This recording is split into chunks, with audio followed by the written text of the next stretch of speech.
Best varicose wines చికిత్సనే పొందండి. నొప్పి లేని చికిత్స కోసం సంప్రదించండి ఎవిస్ హాస్పిటల్. గోధూళి ధూసరిత కోమల గోపవేశం గోపాల బాలక శతైరనుగమ్యమానం సాయంతనే ప్రతిగృహం పశుబంధనార్థం గచ్చంతమచ్యుత శిశుం ప్రణతోస్మి నిత్యం. భాగవత కథాసుధ తర్వాయి భాగంలోకి వచ్చాం. ఉద్ధవుడు గోపికలకి నచ్చజెప్పాడు, భగవంతుణ్ణి గురించిన భావాన్ని కలగజేశాడు.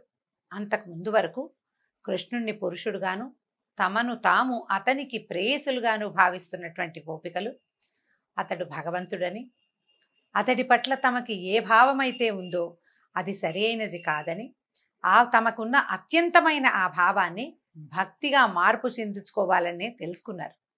ఇదంతా జరిగిన తర్వాత ఉద్ధవుడు వారికి అర్థమయ్యేలాగా ఈ విషయాన్ని చెప్పి అక్కడి నుంచి మధురా నగరానికి తిరిగి వచ్చేసాడు. ఈ తిరిగి వచ్చిన ఆ పరివర్తనకి కారణమైన ఉద్ధవుడికి మనసా వాచా నమస్కరించారు గోపికలు. తిరిగి వచ్చిన తర్వాత కాలంలో వ్రజంలో ఉన్ననాళ్ళు తమతో కృష్ణుడు ఎలా ఉన్నాడో, కృష్ణుడి తాలూకు చేష్టలని, అతని యొక్క బాల్యం యొక్క విశేషాలని తలుచుకుంటూ నందవ్రజంలో ఉన్నవాళ్ళు నిరంతరము సంతోషంతో ఓలలాడుతూ ఉండేవారట. ఉద్ధవుడు తిరిగి వచ్చిన తర్వాత కృష్ణుడు తను ఎవరెవరికి ఏమేమి మాటలు ఇచ్చాడో ఆ మాటలన్నీ జ్ఞాపకం చేసుకున్నాడు. కంసుడి నగరానికి అంటే మధురా నగరానికి వచ్చినప్పుడు మధురా నగర దర్శనం చేస్తుండగా కుబ్జకి ఇచ్చిన మాట ప్రకారం త్రివక్ర అయిన కుబ్జని సౌందర్యవతిగా మార్చినప్పుడు ఆమె మా ఇంటికి రమ్మని అడిగింది. ఆమెకి ఇచ్చిన మాట ప్రకారం ఉద్ధవుడిని తోడు తీసుకుని కుబ్జ తాలూకు ఇంటికి వెళ్ళాడట. కుబ్జకి నగరంలో ఉన్న పరిస్థితులు తెలుసు. అప్పుడు నవయవన మన్మథాకారంలో కనబడిన ఒక గోపాల బాలకుడు ఇప్పుడు రాజుకి పక్కనుండేవాడని, రాజకుమారుడని, అతని వల్లే ఈ రాజ్యం నడుస్తోందని, అతను సాక్షాత్ భగవత్ స్వరూపమని అవన్నీ తెలుసు. తనకిచ్చిన మాట ప్రకారం వస్తాడా రాడా అని అనుకుంటూ ఉండేది. కేవలం సైరంధ్రి అయిన తన ఇంటికి వస్తాడో రాడో అని భావించేది. ఆయన తన ఇంటికి రావడం చూసి సంభ్రమంతో లేచి ఎదురేగి అర్ఘ్యపాద్యాదులు ఇచ్చింది. ఈమె కూడా గోపికల వలె కృష్ణుడితోటి భౌతికంగా ఆయనతోటి కలిసి ఉండాలని భావించింది. భగవంతుణ్ణి కోరవలసిన కోరిక ఏమిటో తెలీదు. ఇది సాధారణంగా మానవుల మనస్తత్వానికి అద్దం పడతారండి ఈ కుబ్జ కానీ గోపికలు కానీ. మనం సుధాముడి సంగతి విన్నాం. అతను నీతో పాటు అంటే నీ పాద సేవ చేసే భాగ్యమే నాకు కావాలి, నీ పాదాలని సేవించే వాళ్ళతో చెలిమే కావాలి, నిరంతరము నీ ధ్యానమే కావాలి అని అడిగాడు. భక్తుల లక్షణం అది. మానవ లక్షణం ఏంటంటే తాత్కాలిక ప్రయోజనాల కోసం చూడడమే మానవుల యొక్క మనస్తత్వం. శాశ్వత ప్రయోజనము ఇక ఇహానికి కాకుండా పరానికి ఆలోచించడము మానవుల వల్ల కాదు. దానికి చాలా పరిణతి కావాలి. మనం చెప్పుకునే మెచ్యూరిటీ అవసరపడుతుంది. వీళ్ళకి మెచ్యూరిటీ లేదు. ఈ భావంలో ఇక్కడే ఉండిపోతారనమాట. ఈ భావంలో ఉండిపోయిన కుబ్జకి ఆమెకి ఇచ్చిన మాట ప్రకారం ఆమెతోనే కాలక్షేపం చేశాడు. ఆ కృష్ణుడిని ఒక చోట వదిలిపెట్టి హాయిగా కూర్చుని ఆమెతోటి ఉండిపోయాడు. కొద్ది కాలం తర్వాత ఆమెకి ఇచ్చిన మాట నిలబెట్టుకుని అంతఃపురానికి, తన నగరానికి, మందిరానికి వెళ్ళిపోయాడట. తర్వాత ఏం చేశారంటే హస్తినాపురం నుంచి ఎన్నో రకాల వార్తలు వస్తూ ఉండేవి. ఇప్పుడు ఇంతకుముందు కృష్ణుడు ఉన్న ప్రాంతం ఏమిటి? రేపల్లె. అక్కడ ఏముంది? ఆవులు, ఆలమందలు. సాధారణంగా గోపాలక జనమే. వాళ్ళకి పెద్ద హడావిడి హైరానా ఏమీ లేదు. ఆవులను తీసుకెళ్ళటం, మళ్ళీ తేవటం, వాటికి సంతానం కలగటం, పాలు తీసుకోవటం, వెన్న తీసుకోవటం, మజ్జిగ చేసుకోవటం, ఇదే వ్యవహారాలు తప్పిస్తే వాళ్ళకి రాజకీయ వ్యవహారాలు అవి ఏమీ లేవు. కానీ ఇప్పుడు ఉన్నది కృష్ణుడు మధురలో. ఇక్కడ చాలా వ్యవహారాలు ఉన్నాయి. ఈ వ్యవహారాలన్నీ రాజు తరఫున కృష్ణుడు బలరాముడే చక్కబెట్టేవాళ్ళు. నగరంలో జరిగే చిన్న పొన్న తేడాలు, చుట్టుపక్కల రాజ్యాల్లో జరిగే వ్యవహారాలు సమస్తము తెలుసుకోవాలి. రాజకీయ చతురతకి మొదలైందనమాట అంకం ఇక్కడ. అప్పుడు ఏం జరిగింది? హస్తినాపురం నుంచి వస్తున్నటువంటి రకరకాల వార్తలని వింటూ ఉండేవాడు. వాటికి చాలా ఆందోళనగా ఉండేదన్నమాట. అక్కడ ఏం జరుగుతుందో తెలుసుకోవటానికి తన మేనత్త అయిన కుంతికి ధైర్యం చెప్పడానికి అక్రూరుణ్ణి హస్తినాపురానికి పంపించాలనుకున్నాడు. కుంతీదేవి శ్రీకృష్ణుడికి స్వయానా మేనత్త అని మనం మొదటి భాగంలోనే చెప్పుకున్నాం కదా. అయితే ఇప్పుడు ఆవిడకి ధైర్యం చెప్పడం కోసం అక్రూరుణ్ణి పంపాలి. అందుకని ఏం చేశాడు? బలరాముడిని ఉద్ధవుడిని వెంట పెట్టుకుని అక్రూరుడి దగ్గరికి వెళ్ళాడట. చూసి అక్రూరుడు చాలా సంతోషించాడు. మొదటి రోజున అంటే మధురా నగర ప్రవేశం చేసిన రోజున మా ఇంటికి తర్వాత వస్తానన్నావు, ఇన్నాళ్ళకి నా మీదే దయ కలిగింది ఆ ప్రభు అంటూ పాదాలు పట్టుకున్నాడు, కూర్చోబెట్టుకున్నాడు, కాళ్ళు కడిగి ఆ నీటిని నెత్తి మీద చల్లుకున్నాడు. ఎంత ఆనందించాడో, నీ అంతటి వాడివి నా గృహం పావనం చేయటానికి నా దగ్గరకు వచ్చావు, ఇవాల్టితో మా ఇల్లు పుణ్యక్షేత్రం అయిపోయిందన్నాడు. అమ్మయ్య, అమితంగా ఆనందపడ్డాడనమాట. నువ్వే భగవంతుడివి, నువ్వు ఆది ఆద్యంతాలు లేనివాడివి నువ్వు అని అంటే భగవంతుడని తెలుసుకోగలిగాడు. ఎందుకంటే అతను యమునలో సాక్షాత్ భగవత్ స్వరూపాన్ని మాంసనేత్రంతో దర్శించాడు. అతను తెలుసుకోగలిగాడు. దాంతో చాలా బాగా ఆయన్ని భగవంతుడిని ప్రార్థించాడు. అప్పుడు కృష్ణుడు చిరునవ్వుతో తాను వచ్చిన పని చెప్పాడు. కృష్ణుడు ఏం చెప్పినా అక్రూరుడు చేస్తాడండి. కానీ పని మనదైనప్పుడు ఒక విధానంగా ఎలా మాట్లాడాలో కృష్ణుడు తెలియచేస్తాడు మనకి. ఏం చెప్పాడంటే, అక్రూరా, నువ్వు మాకు పినతండ్రివి, గురువువి అంటే పెద్దవాడివి, ఇక్కడికి వచ్చి ఏం చేయాలో నువ్వే కదా మాకు చెప్పేవు. తర్వాత బంధువులలో శ్రేష్ఠుడివి, మేము నీకు బిడ్డలం. నీలాంటి పూజ్యుడు చాలా సేవింపదగిన వ్యక్తుల్లో నువ్వు ఒకడివి. నువ్వు చాలా పూజ్యుడివి. ఏ దేవతలైనా పూజిస్తే అనుగ్రహిస్తారు, కానీ నీలాంటి పుణ్యపురుషులు పూజించకపోయినా సరే అనుగ్రహిస్తారు. లోకం పట్ల మీ అనుగ్రహం ఎప్పుడూ ఉంటుంది. కాబట్టి నువ్వేం చేయాలి, నాకు ఒక చిన్న పని చేసి పెట్టమన్నాడు. నువ్వు సాధు పురుషుడివి, ఎంతో సాధువి, నిన్ను దర్శిస్తేనే పాపాలు పటాపంచలైపోతాయి. పాండురాజు చనిపోయాడు.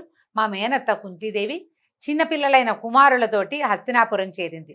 ధృతరాష్ట్రుడు పిల్లల్ని రక్షిస్తాడని భావించింది, కానీ అతడు తన కొడుక్కి లొంగిపోయాడు, పుత్ర ప్రేమకి లొంగిపోయాడు. పాండవుల పట్ల ప్రేమ జాలి కూడా లేకుండా ప్రవర్తిస్తున్నారని తెలుసుకున్నాం, అలా వింటున్నాం. కాబట్టి నువ్వు హస్తినాపురానికి వెళ్ళు, అక్కడ పరిస్థితి ఏంటో తెలుసుకో. కుంతీదేవి పాండవులు సుఖంగా ఉండేందుకు ప్రయత్నం చేయి.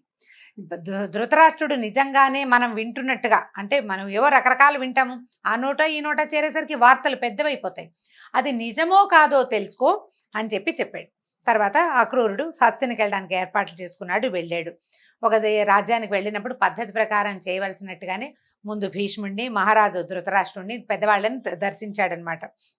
ఆ తర్వాత విదురుడు, కృపాచార్యుడు, ద్రోణుడు, కర్ణుడు అందరినీ ప్రాధాన్య క్రమంలో, కర్ణుడు అప్పుడు ఉన్నాడో లేడో మరి, ప్రాధాన్య క్రమంలో అంటే ఆ ప్రోటోకాల్ ప్రకారము పెద్ద నుంచి చిన్న దాకా అందరినీ దర్శించాడు. తర్వాత విదురుడితోటి కలిసి వెళ్ళి కుంతీదేవిని పాండవుల్ని కలిశాడు. కలిసిన తర్వాత కుంతీదేవి అక్రూరుడు అక్క అన్నయ్య చెల్లెళ్ళ వరస, వాళ్ళ కజిన్ కదా, దాంతో ఆయన చూసేసరికల్లా ఈవిడ దుఃఖం వచ్చింది. తన చిన్నప్పుడు తన పుట్టిల్లు, తన అన్నదమ్ములు, అక్క చెల్లెళ్ళు, తమ చిన్నప్పటి బాల్యం ఎంత సంతోషంగా గడిచిందో జ్ఞాపకం వచ్చి ఆవిడ దుఃఖపడింది కాస్త. మా వాళ్ళంతా బాగున్నారా, భోజుడు అందకుడు అందరూ కులసాగా ఉన్నారా, వసుదేవుడు వాళ్ళు బాగున్నారా అని అందరిని గురించి అడిగింది అనమాట. కృష్ణుడు నా పిల్లల్ని గురించి తెలుసుకుంటున్నాడా, నా బిడ్డల్ని తలుచుకుంటున్నాడా కృష్ణుడు అని అడిగింది. అడిగి, నేను పట్టమహేషిని, ఒకనాడు భర్తను పోగొట్టుకుని ఇలా అయిపోయాను, నా పిల్లలేమో సంతానం ఎలా ఉంది, తోడేళ్ల మధ్య చిక్కుకున్నట్టుగా లేళ్లలాగా బతకాల్సి వస్తుంది, ఇక్కడ చాలా ప్రమాదాలు ఉన్నాయి, ఆ కృష్ణుడు వచ్చి నన్ను కాపాడతాడా అని నేను ఎదురు చూస్తున్నాను, ఏదైనా మార్గం ఉంటే చెప్పమని అడిగింది. అడిగేసరికల్లా ఆయన ఏం చెప్పాడు, ఓదార్చారన్నమాట విదురుడు అక్రూరుడు. కుంతీదేవి, నువ్వు బాధపడకు, నీ పిల్లలు కుమారులు దైవాంశ సంభూతులు, వాళ్ళకి ఎవ్వరూ హాని చేయలేరు, అజేయులు, వాళ్ళు మహావీరులు అవుతారని ఆమెకి ధైర్యం చెప్పారు. అప్పుడు పాండవుల స్థితి, దుర్యోధనుడి మనస్తత్వము, ఆ దుర్మార్గము అర్థం చేసుకోవడానికి అక్రూరుడు కొన్ని నెలల పాటు హస్తినాపురంలోనే ఉండిపోయాడట. అన్నీ తెలుసుకున్నాడు. అన్నీ తెలుసుకుని చివరికి వచ్చేసే ముందు ధృతరాష్ట్రుణ్ణి కలిశాడట. ఏమని దండం పెట్టాడు, నీకు నమస్కారము, నువ్వు మీ తమ్ముడు మరణించిన తర్వాత ఈ రాజ్యం నీకు వచ్చింది, వాస్తవానికి నీకు అధికారం లేదు, నువ్వు రాజవ్వాల్సింది, నీకు కళ్ళు లేవు కాబట్టి మీ తమ్ముడికి రాజ్యం ఇచ్చారు, అతను సామ్రాట్, అతను లేడు కాబట్టి నువ్వు ఇప్పుడు కూర్చున్నావు అని గుర్తు చేస్తున్నాడు అనమాట. లెక్క ప్రకారం పాండురాజు యొక్క కుమారుడు యుధిష్ఠిరుడు నీ పిల్లల కంటే కూడా పెద్దవాడు కాబట్టి న్యాయం ప్రకారం రాజ్యం రావాల్సింది ధర్మరాజుకి, నువ్వు ఏదో లైన్ ప్రకారం అక్కడ ఇంకో దారి లేదు కాబట్టి రాజు అయ్యావు, ధర్మ మార్గం అవలంబించాలి, అందరినీ సమదృష్టితో చూడాలి అని చెప్పి బోధించాడు. కృష్ణుడు ఏం చెప్పి పంపించాడో అది చెప్పడానికి ప్రయత్నం చేశాడనమాట. మనం వ్యక్తులు ధర్మ మార్గంలో ప్రవర్తించకపోతే ప్రజలు అసహించుకుంటారు, లోకంలో కీర్తి నశిస్తుంది, పైగా బ్రతికినంత కాలమే కాదు మరణానంతరము కూడా అపకీర్తి మన వెన్నంటి ఉంటుంది, ఎప్పటికీ ఒక దుష్టుడుగానే జ్ఞాపకం పెట్టుకుంటారు మనని. కాబట్టి సరిగ్గా ప్రవర్తించాలి, నీకు ఆ దుస్థితి రాకూడదంటే నీ కుమారులు పాండవులు సమానమేనన్న భావంతో నువ్వు ప్రవర్తించాలని చెప్పాడు. ఎందుకంటే లోకంలో ఏది శాశ్వతం కాదు, ఈ క్షణంలో శరీరం ఆత్మకి ఆశ్రయం అవుతుంది, తర్వాతి క్షణంలో ఈ శరీరం దేనికి ఆశ్రయం అవుతుందో ఎవరికీ తెలియదు. నీవు ఆత్మకు ఆశ్రయం ఇచ్చింది ఈ శరీరం, రేపొద్దున ఈ ఆత్మ ఇంకే శరీరాన్ని ఆశ్రయిస్తుందో తెలియదు, ఒక రోజులో మారిపోతుంది. శరీరమే శాశ్వతం కానప్పుడు శరీరం పోతుంది, ఆత్మ నిత్యము, అది ఎక్కడికి ఇక్కడికి తిరుగుతుంది. నిత్యము కాని శరీరము, దానివల్ల వచ్చిన భార్య పిల్లల కోసం మీద వ్యామోహంతో ఈ రకంగా దుష్ప్రవర్తన చేయకూడదు, ఈ అనుబంధాల కోసం పాపకూపంలోకి పడకూడదు, పుత్ర వ్యామోహంలో పడద్దు అని చెప్తున్నాడు. తర్వాత ప్రతివాడు తాను చేసిన పుణ్యఫలం వాడే అనుభవిస్తాడు, ఎవ్వరికీ పంచి ఇవ్వలేడు. అలాగే తాను చేసిన పాపకర్మ ఫలం కూడా తనే అనుభవిస్తాడు. పోనీ నేను పంచుదాన్ని తీసుకుంటారు అంటే ఎవరైనా తీసుకుంటారు? మన పాపాన్ని ఎవ్వరూ తీసుకోరు, మన పాపాన్ని ఎవ్వడూ పంచుకోడు. మానవులు ఏం చేస్తారు, మేము చాలా తెలివిగలమని అనుకుని బోళ్ళంత పోగు చేస్తారు డబ్బు. పిల్లలంతా సొమ్ములు తీసుకుంటారు కానీ గౌరవించరు. నువ్వు మమ్మల్ని కన్నావు కాబట్టి మమ్మల్ని పోషించడం నీ బాధ్యత అనేస్తారు. క్రమంగా ఏం చేస్తారు, నిన్ను తిట్టిపోస్తారు కానీ నీ డబ్బు మాత్రం వాళ్ళకి కావాలి. సహజంగా జరిగేదే ఇది. చూడండి, ఇవాళ జరిగే కలియుగంలో ఈ రోజున జరుగుతున్న సంగతి కిందటి యుగంలో ద్వాపర యుగంలోనే అక్రూరుడు మొట్టమొదటి రోజుల్లోనే కురుక్షేత్రం దాకా పోల, ఇంకా పాండవులు చిన్నపిల్లలుగా ఉన్నప్పుడే చెప్తున్నాడు, చివరికి జరగబోయేది ఇదే. కుమారులు నిన్ను గౌరవించరు, ఎవరి దగ్గర నీకు గౌరవం లభించదు. కానీ నువ్వు అక్రమ మార్గంలో పిల్లల కోసం సంపాదించింది వాళ్ళు తీసేసుకుంటారు, దానివల్ల ఏం పెద్ద ఉపయోగం లేదు. కాబట్టి మనకున్న మానవులకి ఆయుర్దాయం కొద్దిపాటిదే, శాశ్వతమైన వాడు ఏ మానవుడు కాదు. ఈ ఉన్నప్పుడు ఈ లోకంలో గడిపే జీవితాలు, వీటిని పోగేసి ఐశ్వర్యాలు కేవలం మన కళ్ళలో దొరికే భోగం లాంటిది. నిద్రలేచేసరికి కళ అయిపోతుంది, మరణించేసరికి జీవితం పరిసమాప్తి అయిపోతుంది. సంపాదించిందంతా పోవడమే, అందులో ఏ ఒక్కటి మనం బతికెళ్ళేది ఏం ఉండదు. కాబట్టి నువ్వు తెలుసుకో, ఇలాంటివి తప్పులు చేస్తే గనక, పొరపాట్లు అన్యాయార్జితంగా ఏదైనా తెస్తే గనక ఈ లోకంలో నష్టపోతారు, మరణానంతరం అంధతా మిశ్ర నరకాలకి పోతారని నీతికో విధులు చెప్తారు. జాగ్రత్త పడమంటాడు, మంచి మార్గంలో ఉండు, నువ్వు సరిగ్గా ప్రవర్తించు అని ఎన్ని విధాలో చెప్తాడు. ధృతరాష్ట్రుడు వింటాడు శ్రద్ధగా, చాలా శ్రద్ధగా వింటాడు. ఎప్పుడు వినని కొత్త విషయం వింటున్నంత ఆసక్తిగా విన్నాడు. కానీ అతను అది నిజానికి అతను వింటున్నాడు, విదురుడు భీష్ముడు వీళ్ళంతా చెప్తారు, కానీ తన స్వభావాన్ని మార్చుకోని విధంగా వింటాడు. అంటే కేవలం వింటాడు చెవితోటి, అది మెదడులోకి పోదు, అతని స్వభావాన్ని మార్చదు. దూత ఎట్లా ప్రత్యేకమైన సమాధానం కూడా ఎట్లా చెప్పాడంటే, అయ్యా నువ్వు ఎంత బాగా చెప్పావు, అమృతం దేవతలకే పరిమితమైంది, మానవులకు దొరకదు, అది దొరికేది కాదు, కానీ అలాంటి అమృతతుల్యమైన మాటలు చెప్పావు, చాలా ఆనందంగా ఉంది. నేను ఇలాంటి మంచి మాటలు విన్నప్పుడల్లా నేను కూడా ఇలాగే ప్రవర్తించాలి వీళ్ళు చెప్పినట్టుగా అనుకుంటాను. కానీ పుత్ర వ్యామోహం నన్ను ఆక్రమించేస్తుంది, బలమైన బంధంలో చిక్కుకుని ఉన్న నా మనసు అట్లా ఉంది. నీ మంచి మాటలు కాసేపు మబ్బుల మీద మేఘాల మీద కమ్మిన మెరుపు తీగల ఒక చమకమని వస్తుంది, ఒక్క క్షణం మెరుస్తుంది, తర్వాత మెరుపెట్లా పోతుందో నీ బోధ కూడా అలాగే పోతుంది. పుత్ర వ్యామోహమే నన్ను జయిస్తుంది. పైగా ఈయన చెప్తున్నాడు వేదాంతం అన్నమాట. పరమాత్మ జీవులను ఒకలా నిర్దేశి ఇలా బతకండి అని పుట్టిస్తాడు. మనం అదే కదా నుదుటి రాత అని చెప్పుకుంటుంటాం, దాన్ని దాటడం ఎవరి తరం? కాబట్టి భగవంతుడు నన్ను ఎలా జీవించమని నిర్దేశించాడో వ్యామోహంతో జీవించమనే నా జీవుడి యొక్క రాత. కాబట్టి దాన్ని మార్చే సామర్థ్యం నాకు లేదు అని చెప్పేశాడు. అంటే నేను నా పద్ధతి మార్చుకోను, నువ్వు కాదు భగవంతుడు వచ్చి చెప్పినా నా పద్ధతి ఇంతేనన్నాడు. దీని తర్వాత కాలంలో మహాభారతంలో మనకు కనిపిస్తుందండి, కృష్ణుడు వచ్చి బోధించినా కూడా పుత్ర వ్యామోహాన్ని మానుకోడు. కొడుకి యుద్ధం మానేసేయి, వాళ్ళ రాజ్యం వాళ్ళకి ఇవ్వు అని చెప్పలేకపోతాడు. ఆ పుత్ర వ్యామోహాన్ని దాటలేకపోతాడనమాట, అదే చెప్తూ ఉంటాడు. అయితే ఈయనంత స్పష్టంగా చెప్పేసిన తర్వాత అక్రూరుడు ఏం చేశాడు, మధురా నగరానికి వచ్చి బలరామకృష్ణులకి జరిగిందంతా చెప్పాడు. మనం ఇప్పటిదాకా శ్రీకృష్ణ లీలలు వింటున్నామండి.